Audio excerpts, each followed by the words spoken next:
Is Manny Pacquiao a sore loser? The first time I remember this question becoming popular was after the Floyd Mayweather fight, because he came out with the excuse that his shoulder was injured. Prior to that fight, Manny Pacquiao, as far as I can remember, had always been very magnanimous in defeat. When he got robbed in the first Tim Bradley fight, and he really was robbed that night, he didn't cry robbery in the post-fight interview. He was very humble and very gracious about the whole situation. He said he couldn't blame the judges and so on. However, the Pacquiao fans have never been particularly magnanimous when Pacquiao's lost. They've always come up with a whole plethora of excuses. I remember during the Marquez rivalry, they would always complain about Marquez stepping on Pacquiao's foot, and that the only reason he won was because he was using that tactic. After the first Bradley fight, Tim Bradley received a terrible amount of abuse, including death threats. I mean, you really have to wonder what goes on in people's minds when they're sending boxers death threats because a decision went in their favor. It's not the boxer's fault that they got a gift on the scorecards. Why are they hassling the boxer? But this is the nature of human beings, unfortunately. And of course, after the Mayweather fight, they were not only talking about Pacquiao's supposed shoulder injury, but they were also talking about how, in their view, Pacquiao was robbed. In fact, I've seen at least one video thumbnail. Of course, I didn't click on the video, but at least one video thumbnail or video title following this Ugas fight claiming that Pacquiao was robbed this time as well. So the point I'm making here is all these excuses prior to the Mayweather fight, were they just coming from Pacquiao fans, or were they coming from members of the Pacquiao team? I don't want to point any fingers, but is it possible that they were the source of some of these excuses? And going even deeper still, what if Pacquiao was saying all these things to his team, and then his team were taking the excuses Pacquiao was making behind closed doors and bringing it to the public as some type of PR exercise to preserve Pacquiao's image in the eyes of his fans and his people? Because it did seem kind of strange after the Mayweather fight for Pacquiao to start coming out with excuses when prior to that he'd always been, as far as I'm aware, very magnanimous in defeat. Maybe Pacquiao was always a sore loser, he just hit it well. But then again, you could argue, what is a sore loser? Is a sore loser somebody who feels aggrieved about a defeat, feels like they were hard done by, and then goes public and airs their grievances? Most of us would say, yes, that's a sore loser. But what if somebody feels that exact same way, but they decide to keep their mouth shut? Privately, they might still feel like they got hard done by. The guy stepped on their foot, they got robbed, etc. They just don't reveal it. That's a question for you guys. Now, I bring all this up because in the Ugas fight, or after it, should I say, Pacquiao straight away started talking about cramps in his legs. And this has also been an ongoing theme in many Manny Pacquiao fights, where he either hasn't performed well or he's lost. He comes out, or a member of his team comes out, be it Freddie Roach, Boo Boy, one of them, and says Manny was having trouble with cramps in his legs. Generally speaking, boxing fans don't like excuses. And I'm not talking about the fanboys of a particular fighter, because they love excuses. I'm talking about neutral people and just general boxing fans. If a guy loses, they don't want to hear him come out and say, well, I had a shoulder injury, which I never told you guys about before the fight. I couldn't spar because I had a cut or a bruise or a bad knee or a sore toe. Fans don't normally want to hear that. They react very badly when fighters come out with these things after a loss. And the tough thing is, at the highest levels, when a guy's in a 50-50 fight, an injury, even a relatively seemingly minor injury, can sometimes make the difference between winning and losing. But as a fighter, because of the way the fans are, you're expected to keep your mouth shut. And I know for a lot of fighters who are used to winning, who have tremendous levels of self-belief, who have big egos, it's very difficult for them to keep their mouth shut and just hold that loss. Now, I'm not talking about the monumental levels of delusion that you see from somebody like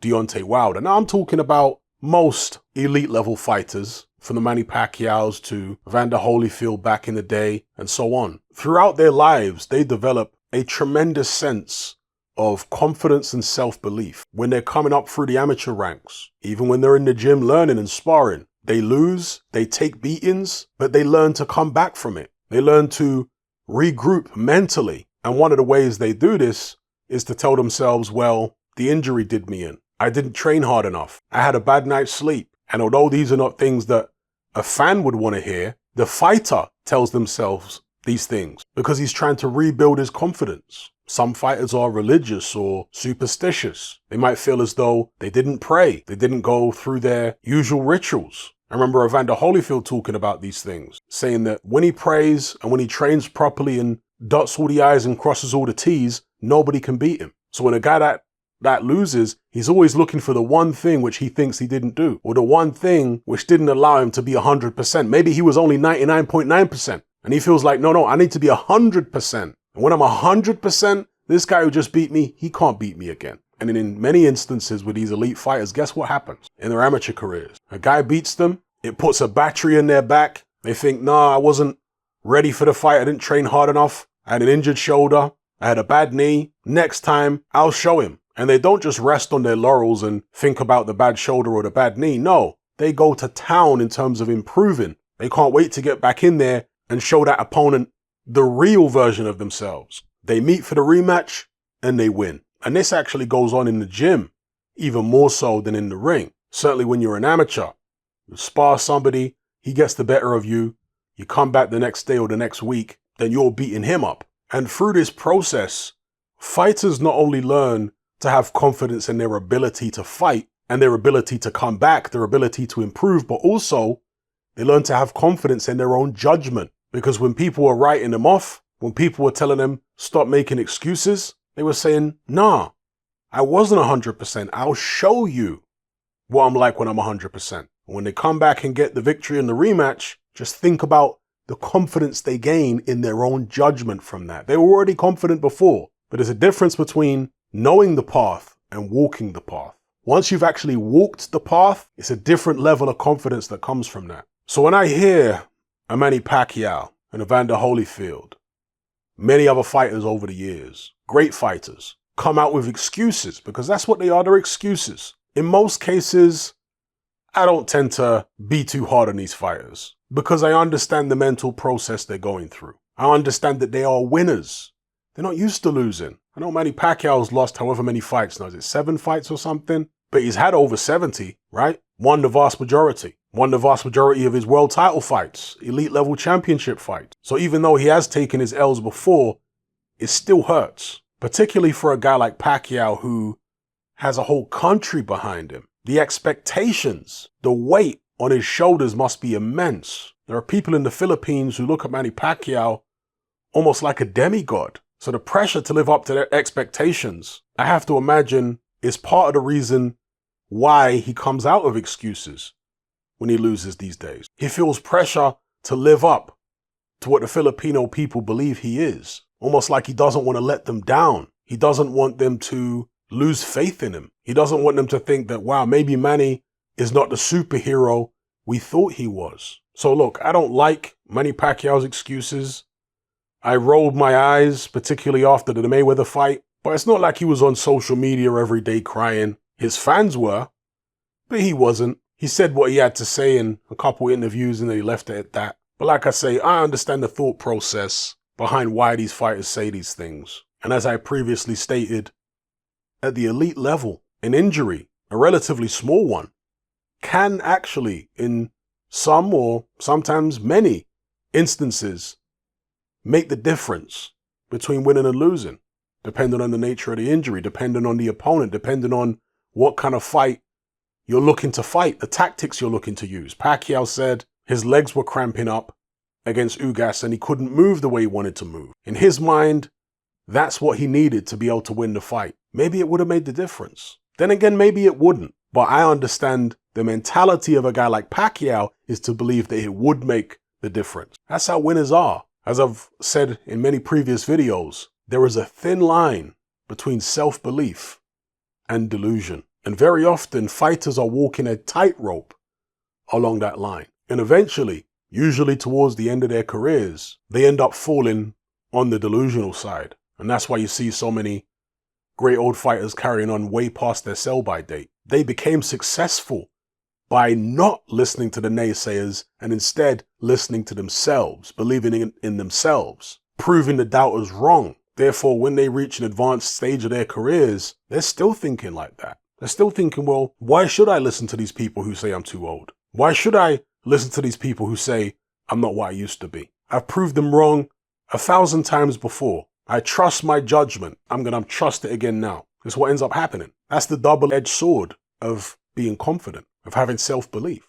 A long time ago, somebody told me about a conversation they had with a Filipino guy. And this Filipino guy was saying that he didn't want Manny Pacquiao to become president of the Philippines because he was worried that if Pacquiao did become president, he would lose the trust and the love of the people because of the fact that politics is a very harsh and dirty game. It's pretty much impossible to be operating at the highest levels of politics without getting your hands dirty. As I said before, Manny Pacquiao is seen by millions of people in the Philippines as a saint-like figure. So again, the pressure that's on him, the expectations must be immense. And I'm not trying to make no excuses for Manny here. This is not me caping for him. It's not me making excuses for the excuse maker.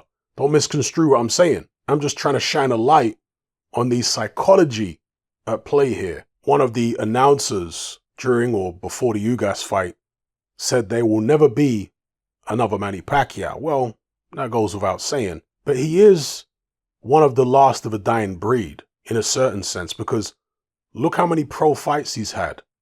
Over 70. Not too many fighters these days as professionals are going to have that many bouts. Back in the 90s, 80s, 70s, 60s, it wasn't so rare to see fighters who'd had that amount of contests or more. One of the reasons why fighters fight less frequently now is because the fighters themselves and their teams understand that generally speaking, the more fights you have, the shorter your career is going to be. Now, obviously, Manny Pacquiao has bucked that trend and you've had other people like James Toney and so on. But in most cases, the more fights you have, the more wear and tear you put on your body. And it's not just the fights themselves, of course, it's the training camps. And it's not just the punches you're taking, it's the miles on the road, the rounds on the bag, wearing out the joints, picking up niggles, tissue injuries, hand injuries. Fighters can even suffer from adrenal burnout. So fighters and their teams these days are looking to make maximum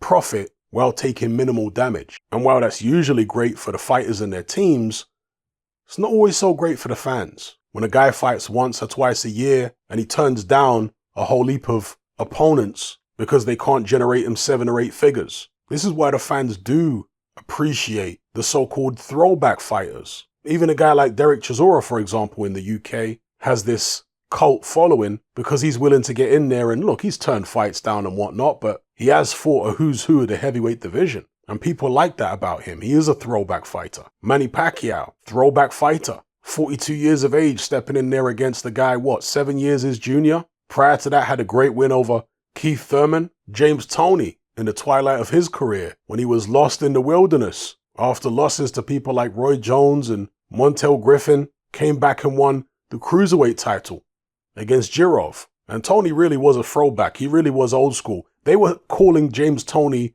an old school throwback even back then. In the 90s, they were calling him a throwback because of how often he was fighting. There was him, Chavez, and a few others, and I'm talking about champions, who in between title defenses, they would take non-title fights in obscure towns and cities up and down the United States because they like to stay busy and also to allow the fans to see them. People who couldn't afford to go and watch one of their championship bouts, when a champ comes to their town and fights one of their local fighters, they get the opportunity to see a legend close up. Roberto Duran, of course, was like that as well. He just loved fighting. He wanted to get in there. He didn't care about losing this one. I mean, look, none of these guys like to lose, but he wasn't so afraid of losing that it prevented him from taking risks and it prevented him from fighting frequently. And that's ultimately why Manny Pacquiao has carried on for so long, because he just loves to fight. People talk about money. Well, yeah, money's great. I'm sure Pacquiao loves the dollars or whatever the currency of the Philippines is that he's making. Pesos, dollars, I don't know what it is over there. But I'm sure he loves the money. But more than that, he loves to fight. He loves the competition. He loves the adulation from the fans. It's addictive. It's like a drug. You'll hear so many great fighters describe it in this way. Like Sugar Ray Leonard, like Muhammad Ali, like many other great fighters over the years. They love to perform. And when you're at that level and you've got millions of people cheering you on, supporting you, and you're stepping in the ring to fight another man, and you come out victorious on the other side. The rush, the high that you get from that must be tremendous. So I can see why it can be addictive. Now, people are going to think of that as egotistical, yeah? But the ego isn't all bad. In modern society, we tend to think, or people tend to think, of the ego as bad. Oh, that person's got a big ego. Well, yeah, sometimes egotistical people can come across as obnoxious, but it's the ego which gives people the ability to achieve great things. The ego allows a person to imagine themselves as great first. Then their self-belief and determination and hard work manifest the imagination into physical reality. If your ego isn't sufficiently large to imagine yourself as being great in the first place, chances are you're never going to be great. Most people who achieve great things, particularly in a sport like boxing where it takes so much dedication and courage and so on, they're not like normal people. I've spoken about this many times in the past. It's silly for boxing fans to expect fighters to think and behave in the same way that they do. Fighters achieve what they achieve. They are where they are. They are who they are, precisely because they're not like the average Joe. They don't think like the average Joe. Because if you think like that, then that's who you'll be. If you want to be greater, then you have to think that you're greater. It all starts with a thought. Everything that human beings ever created started with just a thought in somebody's head. Anyway, I'm going to leave it there before I get too deep. Drop your comments in the comments section below. I'll catch you on the next one. Come and join me on Patreon and access my weekly no-holds-barred, censorship-free podcast where we lift the lid on a wide range of controversial topics. It's not mainstream friendly, it's not politically correct, but that's the whole point. We dare to stand as a beacon of reason against an army of insanity. Just head on over to my Patreon page and select the tier called Hatman Hot Topics. You'll gain access to a minimum of 2 hours of exclusive content every single week, including podcasts, videos, interviews, live stream Q&A sessions, as well as my popular Confessions of a Nightclub Bouncer series. Not to mention a vast back catalog of hundreds of hours of previous episodes. You can listen via the Patreon app with the option to download in high quality MP3. We've also got a Discord server where you can come and chat and hang out with myself and other members. There's no contract, no commitment, and you can cancel at any time. So come and join our community of free and critical thinkers by signing up with me here on Patreon today.